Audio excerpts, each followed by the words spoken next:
नमस्ते दोस्तों, welcome back to मानवा रीकैप समरी एक्सप्लेन्ड। और अगर तुमने पिछले पार्ट्स नहीं देखे तो फटाफट जाकर देख लो, सारी लिंक्स डिस्क्रिप्शन में है। तो कहानी शुरू होती है जे हाई के क्लासरूम से। स्पोर्ट्स डे आने वाला है और सब लोग रिले रेस के लिए टीम बना रहे हैं। पर एक प्रॉब्लम है, उनका स्टार रनर जैक ली कुछ दिनों से स्कूल ही नहीं आ रहा। क्लास प्रेसिडेंट परेशान है। तभी यूई बोलती है, डैनियल को टीम में ले लो, जो जैक के पंचेस डॉज कर सकता है। वो तेज तो भाग ही सकता है ना। Solid logic I guess. तो डैनियल को टीम में ले लिया जाता है और जैसे ही हमारे साइलेंट प्रिंस जे को पता चलता है कि डैनियल रेस में है, वो भी वॉलंटियर कर देता है। जहां डैनियल वहां जे, इनका तो अलग ही फॉलो द लीडर चल रहा है। पर इनकी टीम में एक लड़की की कमी है। तभी दरवाजा खुलता है और एंट्री होती है जैक ली की। भाई पूरी स्पेशल ट्रेनिंग करके लौटा है, बॉडी एकदम रिप्ड। वो डैनियल को देखता है और उसकी आंखों में आग जल उठती है। मैं मीरा के सामने तुझे हरा कर रहूंगा। अब शुरू होता है पहला event, men's soccer, fashion department versus practical music department. और इनके कॉस्ट्यूम्स भाई, फैशन डिपार्टमेंट वाले हनी भी बने हैं और म्यूजिक डिपार्टमेंट वाले अलग अलग जानवर। ये स्पोर्ट्स डे है या फैंसी ड्रेस कंपटीशन। जैक आते ही एक जबरदस्त गोल मारता है और पूरी तरह से फ्लेक्स कर रहा है। फिर बॉल आती है डैनियल के पास। जैक सोचता है ये क्या ही कर लेगा, पर डैनियल को अपने पुराने स्कूल के दिन याद आते हैं, जब बुलीज गोल पोस्ट की जगह उसके मुंह पर बॉल मारते थे। वो सारा गुस्सा, सारी फ्रस्ट्रेशन वो एक ही शॉट में निकाल देता है। और भाई ऐसा लॉन्ग डिस्टेंस गोल मारता है ना कि लियोनेल मेसी भी देखता रह जाए। पूरा स्कूल शॉक में है और जैक उसकी तो बोलती ही बंद हो गई। अब आता है अगला event, tug of war, fashion department versus architecture department, यानी डैनियल वर्सेस वास्को। वास्को अपने डायनासोर कॉस्ट्यूम में डैनियल को 1-on-1 टग ऑफ वॉर के लिए चैलेंज करता है। टग ऑफ वॉर शुरू होती है, दोनों तरफ से पूरी जान लगाई जा रही है। पर तभी जैक अपनी पैटीनेस की सारी हदें पार कर देता है। वो चुपके से डैनियल की साइड वाली रस्सी को एक बास्केटबॉल हूप से बांध देता है ताकि डैनियल हार जाए। पर उसे क्या पता था कि सामने वास्को है। वास्को इतनी ताकत से रस्सी खींचता है कि वो पूरा का पूरा बास्केटबॉल हूप ही उखाड़ देता है। इसको वन पंच मैन नहीं, वन पुल मैन बोलना चाहिए। दूसरी तरफ ब्रेक द ग्वाड गेम में भी वास्को एक ही शॉट में ग्वाड तोड़ देता है और डैनियल भी अपनी टीम के लिए फाइनल विनिंग शॉट मारता है। हमारा डैनियल तो आज पूरे फॉर्म में है। पर एक बंदा है जो हार बर्दाश्त नहीं कर पाता, विंजिन। उसकी टीम हार जाती है तो वो अपना सारा गुस्सा बेचारे ड्यूक पर निकालता है। वो ड्यूक को एक सुनसान गली में ले जाके पीटता है। पर तभी ड्यूक को बचाने आ जाता है हमारा हीरो वास्को। वास्को विंजिन को रोकता है और ड्यूक को बोलता है, यू आर कूल बडी। और फिर फाइट से पहले शर्ट उतारना, वास्को का ये सिग्नेचर मूव। वो विन से लड़ने के लिए तैयार हो जाता है। विंजिन वास्को पर अटैक करता है, एक लेग स्वीप मारता है, पर वास्को हिलता भी नहीं है। फिर वास्को एक हाथ से वन हैंड विंजिन को उठाकर हवा में घुमा देता है। विंजिन का चश्मा उड़ जाता है और वो अपनी आंखें छुपाने लगता है। ड्यूक वास्को से बहुत इंप्रेस होता है। मैं भी आपकी तरह स्ट्रांग बन सकता हूँ। और वास्को उसे वही लेजेंडरी साइटामा वाला वर्कआउट प्लान दे देता है। 100 pushups, 100 squats, you know the drill. अगर तुम में से किसी ने ये वर्कआउट ट्राई किया है तो कमेंट करके जरूर बताना। अब आती है बारी स्पोर्ट्स डे के मेन इवेंट की, the relay race. Beauty department में लड़कों की कमी है तो जैक उनकी टीम में चला जाता है, सिर्फ इसलिए ताकि वो फाइनल लेग में डैनियल के अगेंस्ट रेस कर सके। रेस शुरू होती है, जे और एली जैंग नेक टू नेक भागते हैं। फिर वो बैटन पास करते हैं डैनियल और जैक को। The ultimate face of. दोनों ऐसी स्पीड से भागते हैं जैसे इनके पीछे भूत पड़ गया हो। जैक मीरा को देखकर और भी तेज भागने लगता है। उसके लिए ये रेस जीतना उसकी इज्जत का सवाल है। और यहाँ हमें एक बहुत ही प्यारा सा फ्लैशबैक देखने को मिलता है। बचपन में मीरा बीमार पड़ जाती है, उसको अपेंडिक्स का अटैक आता है। उस वक्त जैक ही उसे अपनी पीठ पर उठाकर हॉस्पिटल ले जाता है। वो ना सिर्फ मीरा को बल्कि उसके फेवरेट टेडी बेयर ब्राउनी को भी बचाता है। उस दिन मीरा ने जैक को बोला था, यू आर अमेजिंग जैक। और वो ही अमेजिंग सुनने के लिए जैक आज अपनी पूरी जान लगा रहा है। वो डैनियल से आगे भी निकल जाता है, पर फिनिश लाइन से जस्ट पहले उसकी स्टैमिना खत्म हो जाती है और डैनियल बस कुछ मिली सेकेंड से रेस जीत जाता है। जैक हार जाता है, उसका दिल टूट जाता है। बाद में जब सब पार्टी कर रहे होते हैं, जैक अकेले उदास बैठा हुआ होता है। मीरा और डैनियल उसे ढूंढते हुए आते हैं। जैक को लगता है मैं हार गया तो अब मीरा डैनियल के साथ है। पर तभी मीरा का फोन उसके हाथ से गिर जाता है। डैनियल उसे कैच नहीं कर पाता, पर जैक वो इंस्टिंक्टिवली उसे फोन को जमीन पर गिरने से पहले ही पकड़ लेता है और उसके फोन पर एक छोटा सा ब्राउनी का की चेन लगा होता है। मीरा जैक को देखती है और स्माइल करते हुए कहती है, "you save brownie again, you are amazing Jack." ये सुनते ही जैक के अंदर एक नई जान आ जाती है। उसकी सारी उदासी, सारी थकान गायब। He is back. अब स्पोर्ट्स का ड्रामा खत्म और शुरू होता है हॉरर मूवी का प्लॉट। एक अंधेरी बारिश वाली रात जैक मीरा को स्कूल छोड़ने जा रहा है क्योंकि वो अपना फोन भूल गई थी। स्कूल के अंदर अचानक से उन्हें दो लोग दिखते हैं। ये है वास्को और जेस। और वास्को बेचारा डर के मारे जेस की पीठ पर चढ़ा हुआ है। पता चलता है कि ये दोनों यहाँ स्कूल के भूत की कहानी इन्वेस्टिगेट करने आए हैं। कहानी है एक भूत लेडी की जिसे उसके बच्चे पैदा होने के बाद उसके अमीर पति ने घर से निकाल दिया था। अब उसकी आत्मा बारिश में अपने बच्चों को ढूंढती है। अगर कोई उसे देख ले तो वो मर जाता है, अनलेस वो उसे एक डॉल गिफ्ट कर दे। जैक कूल बनने के लिए इनका मजाक उड़ाता है। भूत वूत कुछ नहीं होते। तो जेस उसे डेर देता है, अगर डर नहीं लगता तो जाओ और उस भूतनी की पोर्ट्रेट कर अपना नाम साइन करके आओ। जैक पेप्टू पर मीरा के सामने कूल बनना है तो वो मान जाता है। वो उस डरावने स्टोरेज रूम में जाता है। लाइट्स नहीं जल रही, डर के मारे उसकी हालत खराब है। उसे सामने पोर्ट्रेट दिखती है और उसमें उस भूतनी की आंखें उसे घूर रही हैं। जैक की चीख निकल जाती है। वो फटाफट गलती से पोर्ट्रेट की जगह खिड़की पर अपना नाम साइन करता है और रोते रोते वहां से भाग जाता है। अगले दिन पूरा स्कूल उसकी बहादुरी का किस्सा सुनने स्टोरेज रूम में पहुंचता है, पर वो देखते हैं कि साइन तो खिड़की पर है और पोर्ट्रेट में भूतनी की आंखें बंद हैं। जैक रियलाइज करता है कि रात में उसने असली भूत देखा था। ये सोचते ही वो बेहोश हो जाता है और अपनी पैंट गीली कर लेता है। ब्रेव बनने गया था, भीगी बिल्ली बन के आ गया। और आंख के एंड में हमें पता चलता है कि वो भूतनी हमारे हैंडसम डैनियल के पीछे पड़ गई है। भाई, इसकी परफेक्ट बॉडी का जादू भूत प्रेत पर भी चल रहा है। तो दोस्तों, ये था हमारा स्पोर्ट्स फेस्टिवल आर्क। तो डैनियल की सुपरनेचुरल लव स्टोरी शुरू हो उससे पहले उसकी किस्मत एक ऐसा यूटर्न लेने वाली है जो सारे भूत प्रेत से ज्यादा स्कैरी है। Get ready for the dark and dazzling world of K-pop. तो कहानी शुरू होती है हमारे हैंडसम डैनियल के साथ। स्कूल के बाहर उसे पीटीजी एंटरटेनमेंट का एक मैनेजर अप्रोच करता है। तुम्हारा चेहरा, तुम तो स्टार बनने के लिए पैदा हुए हो, हमारी एजेंसी के लिए ऑडिशन दोगे? डैनियल, जिसे अब पैसों की सख्त जरूरत है, सोचता है व्हाई नॉट। पर हमारा डैनियल अच्छा बच्चा है, वो अकेले नहीं जाना चाहता। वो मैनेजर से कहता है, मैं आऊंगा पर एक शर्त पर, अगर मेरा दोस्त ड्यूक भी ऑडिशन दे पाएगा। मैनेजर ड्यूक को देखता है और उसका मुंह बन जाता है। उसको ड्यूक के लुक्स बिल्कुल पसंद नहीं आते, पर डैनियल जैसा हीरा उसे अपने हाथ से जाने नहीं देना, तो वो ना चाहते हुए भी मान जाता है। ऑडिशन का दिन आता है। ड्यूक पूरी तैयारी के साथ परफॉर्म करता है। ही इज एक्चुअली गुड, पर जजेस उसके लुक्स को देखकर उसे रिजेक्ट कर देते हैं। Sorry, you don't have the ideal face. पर डैनियल अपने दोस्त के लिए स्टैंड लेता है। अगर ड्यूक सिलेक्ट नहीं होगा तो मैं भी नहीं जाऊंगा। ये सुनकर पीटीजी वालों को ड्यूक को सिलेक्ट करना ही पड़ता है। दोनों को क्लास सी में डाला जाता है, जो सबसे लोएस्ट रैंक है। वहां उनका वेलकम करते हैं दो और ट्रेनीज, ओलिवर और लसूल। ये दोनों भी बहुत टैलेंटेड हैं, पर सालों से क्लास सी में ही फंसे हुए हैं। तभी एक और ट्रेनी की एंट्री होती है और डैनियल उसे पहचान लेता है। ये नई ट्रेनी है जॉय।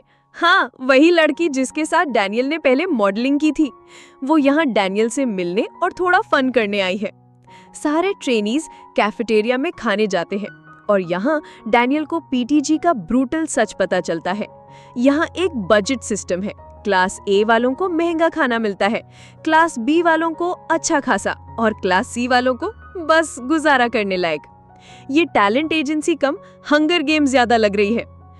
क्लास ए के अमीर घमंडी बच्चे अपना खाना छोड़कर चले जाते हैं। डैनियल सोचता है, खाना वेस्ट हो रहा है, मैं ले लेता हूँ। पर जैसे ही वो उनका खाना उठाने जाते हैं, वो लोग वापस आ जाते हैं और उसका मजाक उड़ाते हैं। देखो ये भिखारी। पर तभी हमारी अमीर शहजादी जॉय आगे आती है। वो उन सब के खाने का बिल पे कर देती है और उनकी बोलती बंद कर देती है। W for Joy.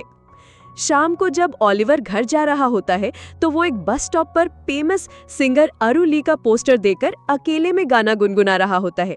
उसकी आंखों में एक अजीब सी उदासी है। अगले दिन डैनियल एजेंसी जा रहा होता है और उसे वही क्लास ए के लफंगे मिलते हैं, पर उनके साथ एक नया इम्पोजिंग बंदा भी है। ये नया बंदा अरु का मैनेजर है। वो डैनियल को एटीट्यूड दिखाता है, नए हो ज्यादा उड़ना मत। तभी वहां अरु आ जाती है। वो डैनियल को देखकर बहुत खुश होती है, पर जैसे ही डैनियल बताता है कि वो ओलिवर और लसोल की क्लास में है, अरु का मूड एकदम बदल जाता है। वो उन्हें कोल्ड शोल्डर देकर चली जाती है। क्लास ए के बच्चे डैनियल को बताते हैं, अबे अरु के सामने उन दोनों का नाम मत लेना, उनका कुछ बुरा पास्ट है। अब डैनियल और ड्यूक ओलिवर और लसोल के साथ स्टूडियो में प्रैक्टिस करते हैं। ओलिवर और लसोल दोनों बहुत ही अच्छे डांसर हैं। डैनियल उनसे काफी कुछ सीखता है। रात में कन्वीनियंस स्टोर पर ड्यूक डैनियल को अपने नए डांस मूव्स दिखाता है। डैनियल अपने दोस्त पर बहुत प्राउड फील करता है और फिर डैनियल अपनी हैंडसम बॉडी में रात भर प्रैक्टिस करता है और इससे उसकी दोनों बॉडीज इंप्रूव हो जाती है। ड्यूक डैनियल की इतनी फास्ट ग्रोथ से थोड़ा जेलस भी होता है, पर खुश भी। फाइनली इनकी मंथली इवैल्यूएशन का दिन आ जाता है। इवैल्यूएशन के लिए सारे बड़े लोग आए हैं। पीटीजी का सीईओ, एक्टिंग मैनेजर और डीजी, हाँ वही लेजेंडरी के-पॉप आइडल। परफॉर्मेंस शुरू होती है। ओलिवर और लसोल आग लगा देते हैं स्टेज पर। उनका डांस इतना फ्लॉलेस, इतना पावरफुल है कि सब लोग हैरान रह जाते हैं। पर अरु, उसको उनकी परफॉर्मेंस बिल्कुल पसंद नहीं आती। वो उन्हें क्लास सी में ही रखती है। जॉय की परफॉर्मेंस अच्छी होती है, पर ड्यूक, उसकी रैप किसी को इम्प्रेस नहीं कर पाती। और फिर बारी आती है डैनियल पार्क की। डैनियल पहले तो डांस करता है, जिसे देखकर सब लोग इम्प्रेस होते हैं, पर फिर एक्टिंग मैनेजर उसे एक स्क्रिप्ट देता है। डैनियल स्क्रिप्ट पढ़ता है और रो रो कर एक्टिंग करना शुरू कर देता है। क्यों? क्योंकि उस स्क्रिप्ट में डैनियल की अपनी लाइफ स्टोरी है। एक मोटा गरीब लड़का जिसे सब बुली करते हैं, जो अपना गुस्सा अपनी माँ पर निकालता है। डैनियल की एक्टिंग इतनी रियल, इतनी पावरफुल है कि पूरी ऑडियंस के रोंगटे खड़े हो जाते हैं। उन्हें ऐसा लगता है जैसे वो सच में एक बुली को डैनियल को पीटते हुए देख रहे हैं। सब लोग, इंक्लूडिंग डीजी, डैनियल के टैलेंट से शॉक में हैं। पर अरु, वो अभी भी ओलिवर और लसोल से नफरत करती है। आखिर इनके बीच हुआ क्या था? अब हम जाते हैं फ्लैशबैक में, ओलिवर के पास्ट में। ओलिवर बताता है कि अरु और वो पहले बहुत अच्छे दोस्त थे। दोनों गरीब थे, दोनों स्ट्रगल कर रहे थे, पर दोनों के सपने बहुत बड़े थे। धीरे धीरे उनकी दोस्ती प्यार में बदल गई। अरु ओलिवर को एक मैरिज कॉन्ट्रैक्ट देती है। अगर हम दोनों डेब्यू नहीं कर पाए तो हम शादी कर लेंगे। पर उनकी ये खुशियों भरी दुनिया में एक तूफान आता है। पीटीजी में एक अमीर गैंगस्टर इन्वेस्टर आता है एक नई गर्ल ग्रुप बनाने के लिए। वो लसूल को तो सिलेक्ट करता है, पर अरु को नहीं। अरु का दिल टूट जाता है। उसी रात ओलिवर देखता है कि अरु उस अमीर गैंगस्टर के साथ कार में किस कर रही है। वो उसे बचाने जाता है। उसे लगता है अरु के साथ जबरदस्ती हो रही है, पर वो गैंगस्टर का बॉडीगार्ड, जो अब अरु का मैनेजर है, ओलिवर को बहुत पीटता है। तब ओलिवर को समझ आता है अरु ने फेम के लिए, स्टारडम के लिए उसे धोखा दे दिया। अरु उस गैंगस्टर की गर्लफ्रेंड बन जाती है और बदले में वो उसे एक फेमस आइडल बना देता है। और अपनी पावर का इस्तेमाल करके अरु ओलिवर और लसोल को क्लास सी में फंसा देती है, ताकि वो कभी आगे न बढ़ पाए। ओलिवर उस मैरिज कॉन्ट्रैक्ट को जला देता है और अपनी किस्मत पर रोता है। भाई, अरु ने जो ओलिवर के साथ किया, इट्स जस्ट प्योर इविल। तुम्हें क्या लगता है, क्या फेम के लिए प्यार को कुर्बान करना सही है? Let me know your thoughts in the comments. अब वापस आते हैं प्रेजेंट में। डैनियल को पीटीजी में अब अच्छी ट्रीटमेंट मिल रही है, पर ड्यूक के साथ अभी भी बुरा बर्ताव हो रहा है। अरु का मैनेजर ड्यूक को बहुत बुली करता है, और जब उसे पता चलता है कि ड्यूक डैनियल की वजह से ही पीटीजी में है, तो उसको और गुस्सा आता है। वो थंब टैक्स लेकर, हाँ थंब टैक्स, ड्यूक के कान में घुसा देता है। It's brutal, it's inhuman. ये सब हमारा मोटा डैनियल देख लेता है। वो बेहोश हो जाता है और हैंडसम डैनियल उठ जाता है। वो ड्यूक को हॉस्पिटल ले जाने को कहता है, पर ड्यूक मना कर देता है। स्कूल में वास्को को इस इंसिडेंट के बारे में पता चलता है, और वास्को, भाई, उसको बहुत गुस्सा आता है। वो डैनियल को बोलता है, मैं तेरी एजेंसी जा रहा हूँ, मैं उस मैनेजर को सबक सिखाऊंगा। वास्को एजेंसी पहुंचता है। वो मैनेजर डैनियल पर हाथ उठाने वाला होता है, पर वास्को उसका हाथ पकड़ लेता है। मैनेजर, तू कौन है बे? वास्को बोलता है, मैं डैनियल का मैनेजर हूँ। मैनेजर वास्को से पूछता है, तुझे भी ड्यूक की तरह कान में पियर्सिंग्स चाहिए क्या? और बस वास्को ट्रिगर हो जाता है। वो उस मैनेजर की ऐसी धुलाई करता है कि उसके सारे पुर्जे ढीले हो जाते हैं, उसका जबड़ा तोड़ जाता है। Justice is served. दूसरी तरफ अरु पीटीजी के बोर्ड मेंबर्स के साथ फिल्म डिस्कस कर रही है और वहां डीजी के साथ क्रिस्टन आती है। क्रिस्टल की ब्यूटी और उसके बाप का स्टेटस देखकर सब लोग उसे अरु की जगह फिल्म में लेने की बात करते हैं। अरु की जल के राख हो जाती है। वो अपने गैंगस्टर बॉयफ्रेंड के साथ मिलकर रिवेंज प्लान करती है। अरु पीटीजी से $1 मिलियन लेती है, ये झूठ बोलकर कि उसे घर खरीदना है, पर वो सारा पैसा अपनी प्राइवेट कंपनी में इन्वेस्ट कर देती है। पर ये एक ट्रैप है। उसका फोटोशूट एक्चुअली में एक न्यूड फोटोशूट है, जिसे उसका बॉयफ्रेंड और पीटीजी का सीईओ, जो दोनों भाई हैं, उसे ब्लैकमेल करने के लिए प्लान किया है। वो लोग उसके कपड़े फाड़ देते हैं और उसकी फोटोज लेना शुरू कर देते हैं। पर डैनियल को इस प्लान के बारे में पता चल जाता है। वो अपने सारे दोस्तों यानी ओलिवर, लसोल, वास्को एटसेट्रा को इकट्ठा करता है और अरु को बचाने पहुंच जाता है। वहां लसोल रिवील करती है कि उसके पास उस गैंगस्टर की रिकॉर्डिंग है, पर गैंगस्टर्स रिकॉर्डिंग तोड़ने वाले होते हैं। तभी दरवाजा तोड़कर एंट्री होती है गन और गू की। The ultimate Duo is here. Gun और गू उन सारे गुंडों को गाजर मूली की तरह काट देते हैं। उनकी फाइट इतनी एपिक है कि देखकर मजा ही आ जाता है। और आखिर में क्रिस्टल के डैड H&H ग्रुप के चेयरमैन वहां आते हैं। वो पीटीजी के करप्ट सीईओ को फायर कर देते हैं और डीजी नए सीईओ बन जाते हैं। सब कुछ आखिरकार अच्छा हो जाता है। ओलिवर और लसोल को डेब्यू करने का मौका मिलता है। ड्यूक क्लास बी में प्रमोट हो जाता है और अरु वो अभी भी वैसी है, सुधरने वाली नहीं है।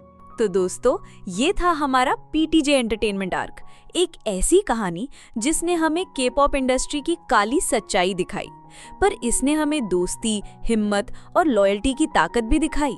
चाहे आरू ने ओलिवर के साथ कितना भी बुरा किया, एंड में उसके दोस्तों ने ही उसे बचाया। पर अब लुकिज्म की कहानी एक नया मोड़ लेने वाली है। डैनियल का सबसे बड़ा डर, उसका बचपन का बुली लोगन ली वापस आने वाला है। क्या डैनियल इस बार उसका सामना कर पाएगा? ये सब जानने के लिए तुमको देखना पड़ेगा लुकिज्म का अगला एक्शन पैक पार्ट। तो मनवा रिकैप समरी एक्सप्लेन को सब्सक्राइब करना मत भूलना, बेल आइकन को दबा देना और इस वीडियो को अपने सारे दोस्तों के साथ शेयर कर दो। और हाँ, कमेंट करके बताओ कि आप अगला कौन सा मनवा देखना चाहते हो। मैं सारा तुमसे मिलूंगी नेक्स्ट टाइम। तब तक के लिए अपने ड्रीम्स के लिए लड़ते रहो एंड स्टे ऑसम। चाओ।